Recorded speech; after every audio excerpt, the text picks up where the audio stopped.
Hello everyone. ఈరోజు మనం apply చేసే కంపెనీ పేరు వచ్చేసరికి టాలెంట్ రిక్రూట్ సాఫ్ట్వేర్స్ ట్రీసిస్ IT services private limited company. ఇది కరెంట్లీ బెంగళూరులో లొకేట్ అయి ఉంది. దీని రేటింగ్ వచ్చేసరికి 3.7 అని చూపిస్తుంది. అండ్ అప్లై చేసే లింక్ అనేది నేను కింద డిస్క్రిప్షన్లోనే ఇస్తాను. ఇది summer intern trainee based on Python programming.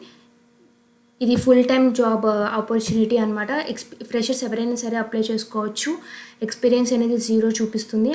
And దీని యొక్క రిక్వైర్మెంట్స్ వచ్చేసరికి కరెంట్లీ మీరు పర్సూయింగ్ అయినా లేకపోతే డిగ్రీ కంప్లీట్ అయినా పర్లేదు.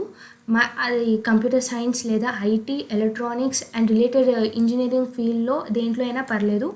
అండ్ మీకు పైథాన్ ప్రోగ్రామింగ్ మీద నాలెడ్జ్ అనేది ఖచ్చితంగా ఉండాల్సి ఉంటుంది. అండ్ బేసిక్ నాలెడ్జ్ లేదా కొంచెం ఇంట్రెస్ట్ అయినా పర్లేదు. ఏఎంఎల్ కాన్సెప్ట్స్ మీద కానీ అప్లికేషన్స్ మీద కానీ ఉండాలి. And good analytical and problem solving skills అనేది ఖచ్చితంగా ఉండాల్సి ఉంటుంది. అండ్ ఈ రిక్వైర్మెంట్స్ బేస్ చేసుకొని మీ రెజ్యూమ్ని ఎడిట్ చేసి ఇక్కడ అప్లోడ్ చేయండి. రెజ్యూమ్ కనుక అప్లోడ్ అయిపోయిన తర్వాత అథెంటికేషన్ ప్రాసెస్ అనేది చేయాలి. అంటే ఇది అనమాట. First name, last name and phone number, email address ఇచ్చిన తర్వాత మీ కరెంట్ లొకేషన్ అనేది ఇవ్వండి.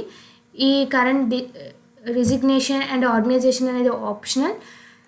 ఈ కంట్రీ ఇంకా స్టేట్, సిటీ డీటెయిల్స్ ఇచ్చిన తర్వాత ఈ శాలరీ డీటెయిల్స్ అనేవి ఆప్షనల్. మీరు ఏదైనా ఎక్స్పీరియన్స్ ఉంటే కనుక ఇవ్వండి, లేదంటే పర్లేదు.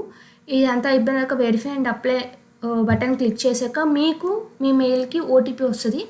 అది ఇక్కడ ఎంటర్ చేసి సబ్మిట్ నొక్కితే మీ అప్లికేషన్ అనేది అయిపోయినట్టే. అండ్ ఇక్కడ కనబడుతున్న ఇన్ ప్రోగ్రెస్ అని కాస్త స్టేటస్ కాస్త కంప్లీట్ అని రావాలి. అప్పుడు మీ జాబ్ అప్లికేషన్ అనేది రిసీవ్ అయినట్టు అర్థం. Please subscribe to my channel. Notifications ఎప్పటికప్పుడు మీకు రావాలంటే బెల్ ఐకాన్ క్లిక్ చేయండి. Please support my channel. Thank you.